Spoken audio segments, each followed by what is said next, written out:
Hello everyone, আসসালামু আলাইকুম। আশা করি আপনারা সবাই ভালো আছেন। আলহামদুলিল্লাহ আমি অনেকটা ভালো আছি। আজকে আমি আপনাদের সাথে নিয়ে আসলাম গাছের পাকা আম। কতটা সুন্দর তাই না, হলুদ আর সবুজ। আমার কাছে তো দেখতে বেশ ভালোই লাগছিল, আপনাদের কাছে হয়তো বা ভালো লাগছিল তাই না? তো চলেন এটা কাটা যাক আর দেখা যাক কীরকমটা হয়। তো তারপর আপনাদের সাথে শেয়ার করব কীরকম হয়েছিল। আমটা তো বেশ ভালোই ছিল, কিন্তু ভিতরটা এত পোকা।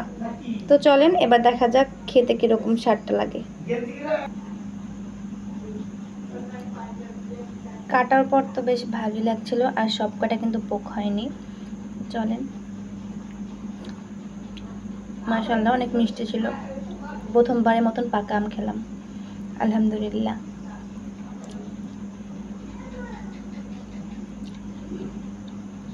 অনেক মজা ছিল। আল্লাহ হাফেজ।